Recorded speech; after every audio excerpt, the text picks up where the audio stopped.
Almost there. Chapter 11. Facilier. Facilier exploded out of the door to the supper club. His blood pounded in his ears as his mounting rage reached unprecedented levels. He shouldered past the line of patrons still hoping to make their way into Tiana's restaurant, glaring at them, baring his teeth. But he didn't take any satisfaction in the way they recoiled.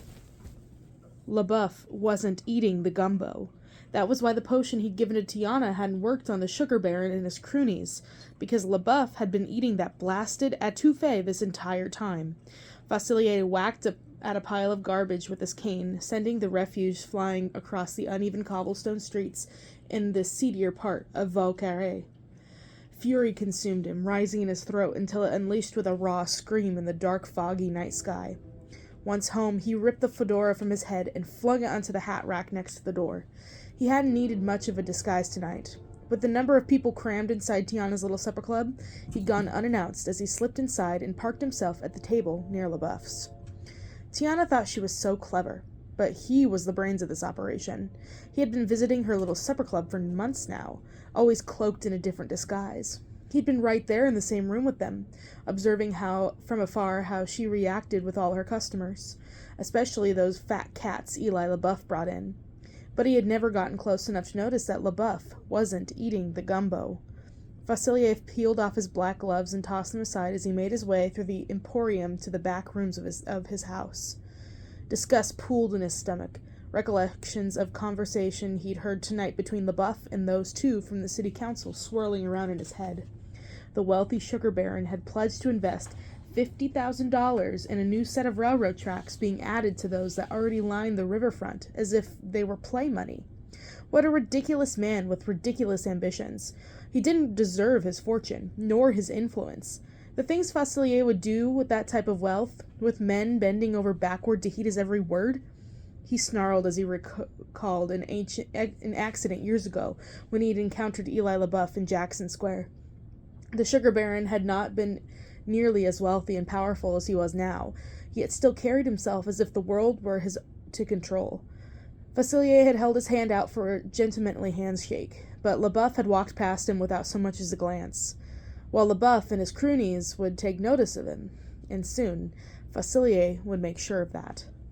He squeezed the handle on his cane so hard it was a wonder that the wood didn't break under the strain.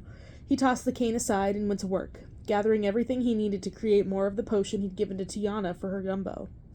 Before long, he would be on his way to owning this city, his arms brimming with the ingredients he'd collected from the shelves. Facilier turned and sneered at the dark, dank room. He was better than this musty hovel that was just steps above living in squalor. He would have been living in a mansion like the ones Eli LaBeouf and those other fat cats lived in along St. Charles Avenue.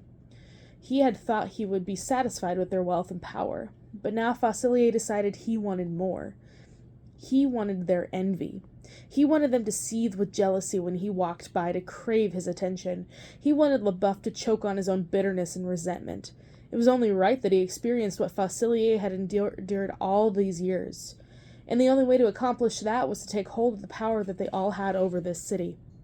Once he was able to manipulate their minds, the rest would fall into place.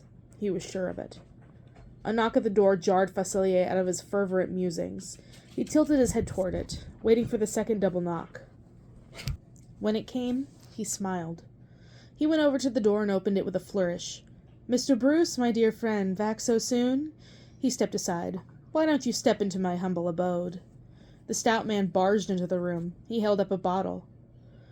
"Regina smiled at me yesterday," Bruce exclaimed. His eyes were eager, but his pudgy jowls still sagged like the fish-filled nets the fishermen pulled out of the Mississippi River.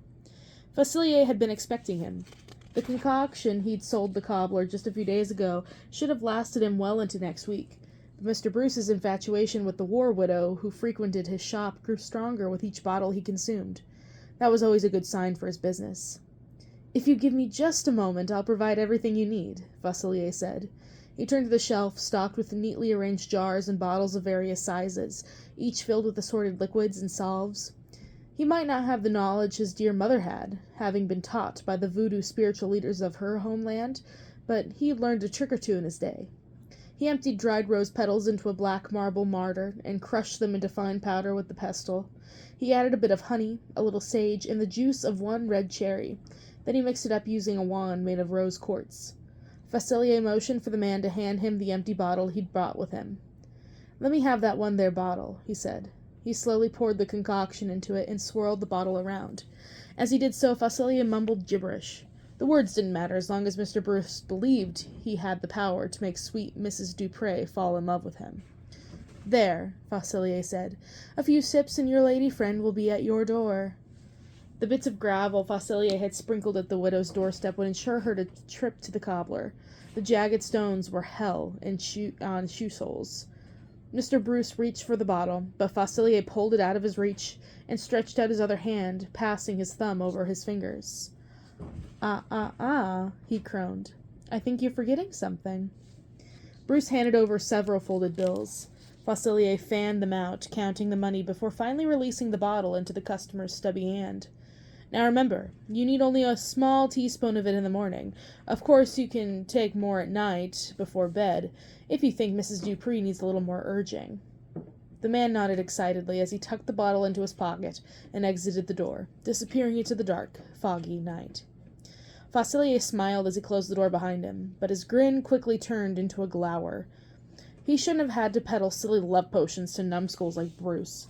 Done were his days of performing two-bit schemes for pennies. He wanted bigger things for himself. His plans for LaBeouf might have stalled, but they weren't completely thwarted. Wait a minute," Facilier said. He rushed back to the door and wrenched it open. The fog was even thicker than it had been on his walk home from the supper club. Something strange permeated the air. Literally. Facilier had no idea what was behind this curious phenomenon, but he now realized that he could use it to his advantage. His low, deep chuckle grew louder as he shut the door and returned to his laboratory. His first plan might have failed, but this one wouldn't.